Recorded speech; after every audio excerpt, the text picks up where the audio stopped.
Yo, hello, you guys. I'm having deck issues again. Haha. Except, I think I'm solving my deck issues.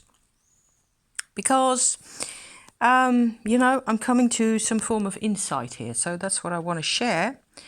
Let me just show you my little tin here. It's an old school Brabant style tin.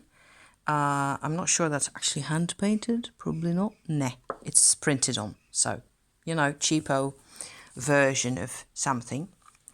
Let me just organize my space here because I haven't been organized. I was working, so not organizing, okay? So these are my version of the wooden tarot. Cardboard, all that. And cut out images from the internet. There's the Four of Cups there. So I find this pretty hard to work with, also basically because I haven't done any, So I needed a new deck for the summer, an old or a familiar deck. It's the first year that I've changed decks with the seasons, kind of a thing, So Two of Bones, that's Two of Wands right there. I'm just showing you a couple of cards there's more bones. I like the bones because they're cool. They're well drawn. Everything's upside down because they're small cards. I just printed this out and made my own little violet colored purplish version of things and just had a whale of a time generally. There's the god. Oh yeah, the god of stones will be the ace, right? So I think they're really cool. They're cool cards. Here, look at that.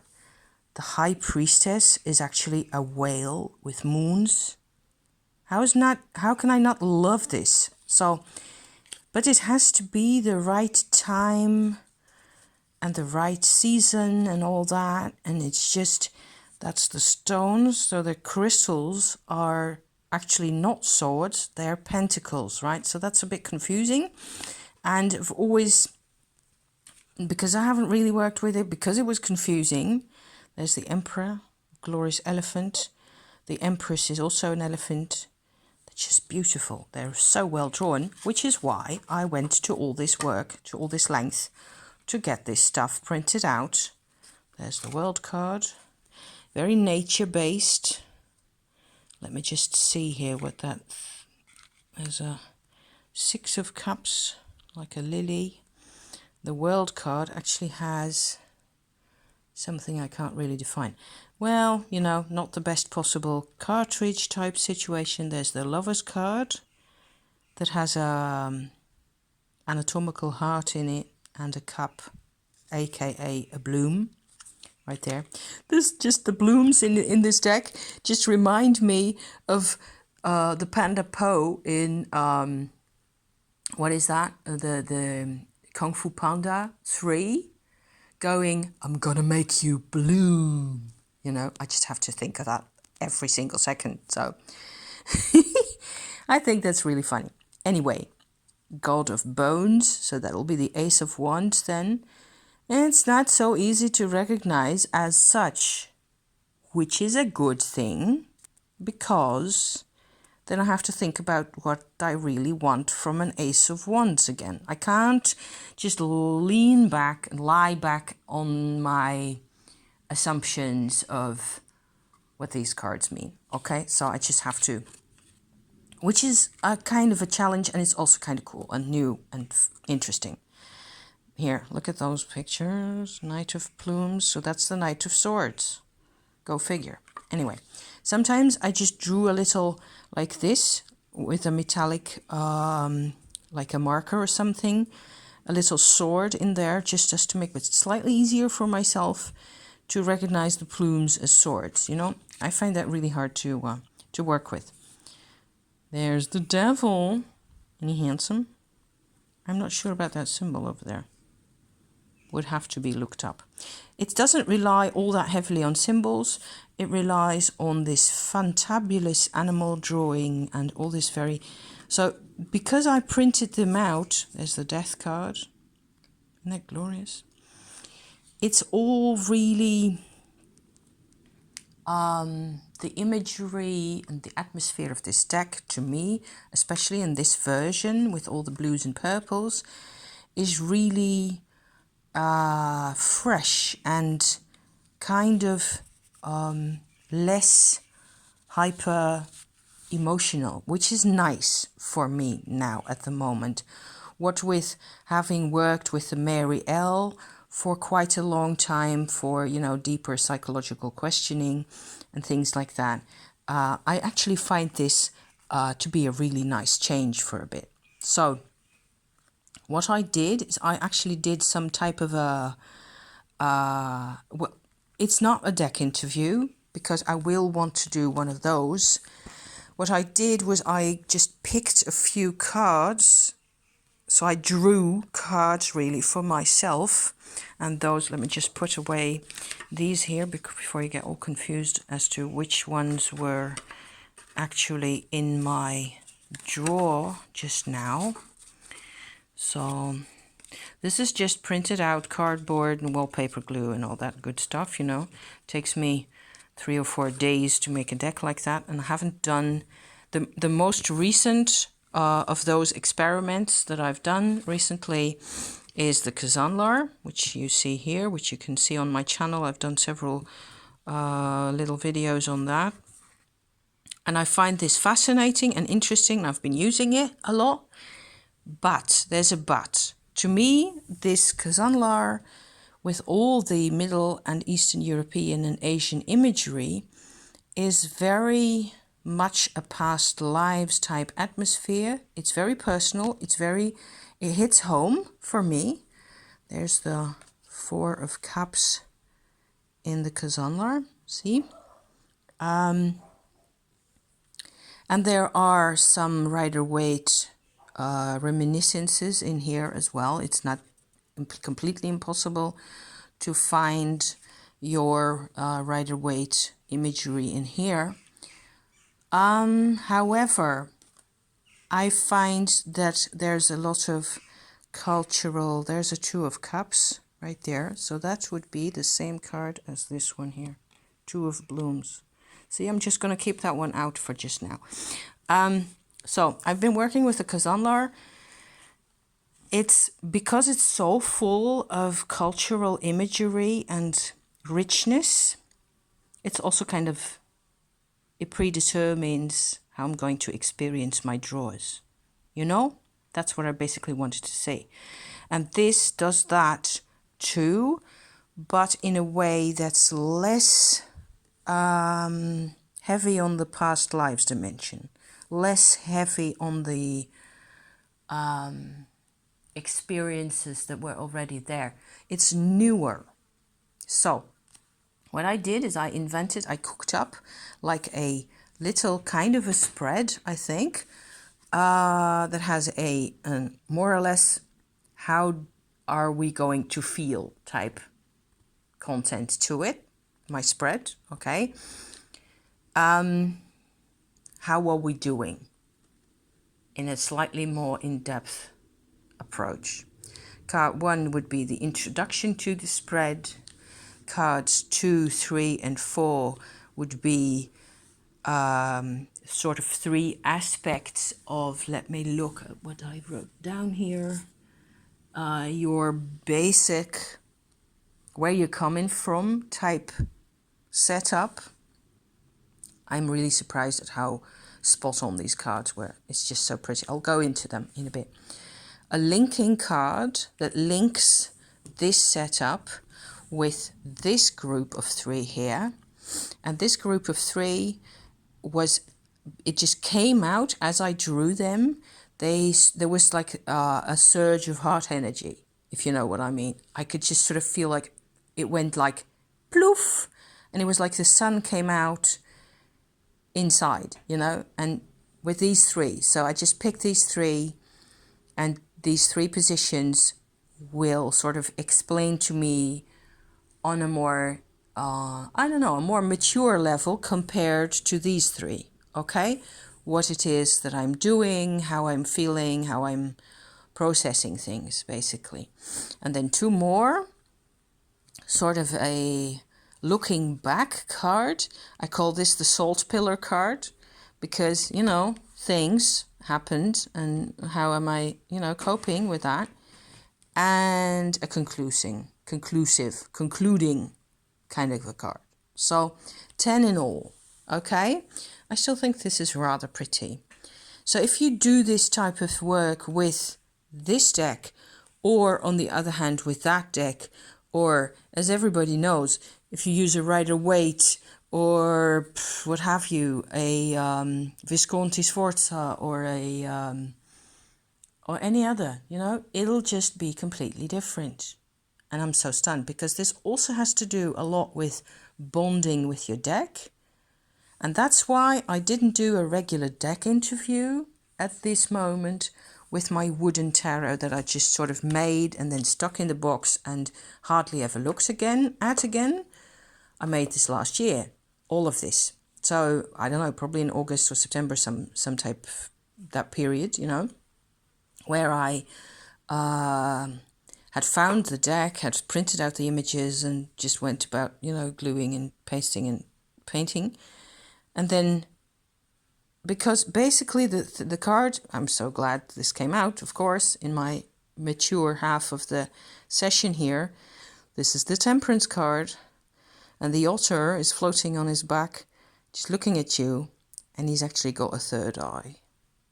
Isn't that just to die for cute? I just think that's to die for. Anyway, the lilies, you know, yeah. So, deck bonding, it means, for me, it means communicating with the deck. And then I have to sort of take 3 or 4 steps back from my regular awareness of, you know, being sort of pretending to be in control of my life, you know, in general. And just ask personal questions, I think, of the deck. And then if the response that comes out is so, you know, subtle and varied and informative, then from that I can kind of get what I'm supposed to be doing with the deck. That's how it works for me. It's just, it builds up. It's deck bonding, but it's also just finding out how it all works, how I'm making sense of things. And so you get a completely new relationship. It's like a new friend, really. Isn't that awesome? So I thought that was pretty awesome. So my whole progress towards maturity spread here, which is what I'm going to call this, starts off from the 5 of Wands. So quite a bit of competition in there. I'm Rider-Waiting here. I'm making that into a verb. Did you see? That's silly. Normally, you would think broken bones, looking at this. It's like a shoulder blade or something. That's very suggestive. That's actually a suggestion of a 5 of Wands type result from conflict that I have never thought of before. Result from conflict, broken bones. But they are piecing back together. That's cool, because I'm also working on my own Rose Oracle cards, and there's a card in there that has to do with being in the center of yourself, being in your core, and seeing the fragments coming together and sort of sticking back together, and to the extent that that's possible, and taking care of yourself, basically. So self-care would be another name for that particular card. But I recognize a lot of that type of content in this. Better, okay? More informative already. So the past, for me, has a lot to do with the Wheel of Fortune, which is, for some reason, I know for why it is, but it's basically my mum's card. And the Wheel of Fortune, to me, has everything to do with being shunted around from A to B to C to D, all around the alphabet, back and forth with absolutely no control whatsoever. I'm not a huge fan of spiders. I'm not. Let me just have a little look at this here, because there are kind of little symbols. They do look like eyes all around, but they're actually symbols, probably of the 4 elements. So it's supposed to look really restful, centered, quiet in a way. So the center of the Wheel of Fortune, right? Which is what my mum was for me. It's like it's her card in a way. So I could go into every one of these in a lot of detail. The 8 of Stones, 8 of Pentacles is actually how I live my life, basically. I'm always fiddling with stuff and always trying to make progress and build on things, and which is hard to do in a context where everything is taken away from you all the time. So, relatable, maybe, you know. And the Page of Swords that I was in the past in the context. So lining up, or linking up the past with the present and the future is the 9 of Blooms, the 9 of Cups, which I think is also a very balanced, very pretty card. And it's like the beginning and end are linking up together. Isn't that just nice? So, because in nature you'd have one branch that way with flowers and another branch that way with flowers. So they're linking up together. I could, talk about that for a bit more. Here's my very sturdy Knight of Bones, Knight of Wands, Rhino Skull. That's a Knight of Wands, huh? Rhino Skull. Yikes. The 4 of Bones came out here. A rib cage. For some reason, I'm going into a sense of vulnerability here. Because of the ribs. Because if you put a hand on your rib cage like that, that feels where, that's where the vulnerability is. Huh? Which is different from the regular Rider-Waite approach to the 4 of Wands. Then again, celebrating your vulnerability may be one way of looking at things.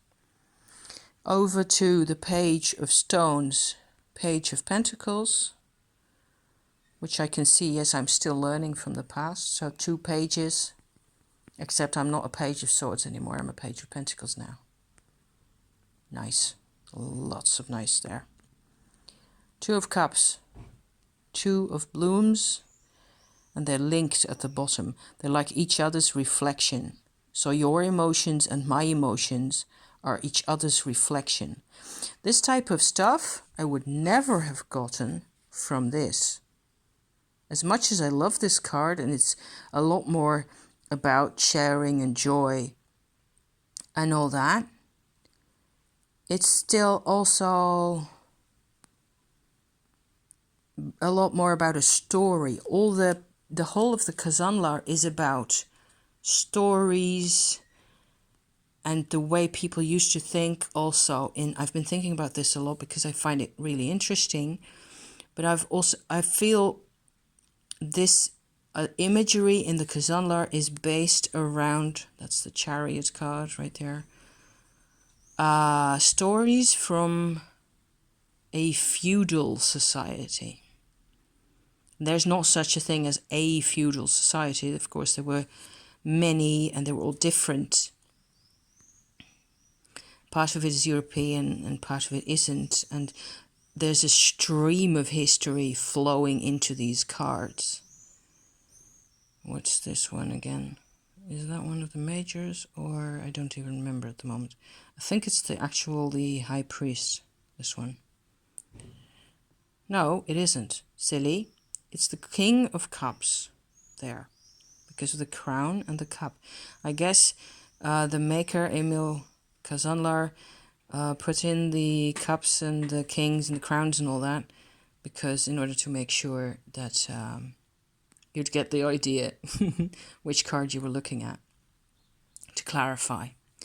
That's the Emperor. So, a feudal society, what does that mean? It means to me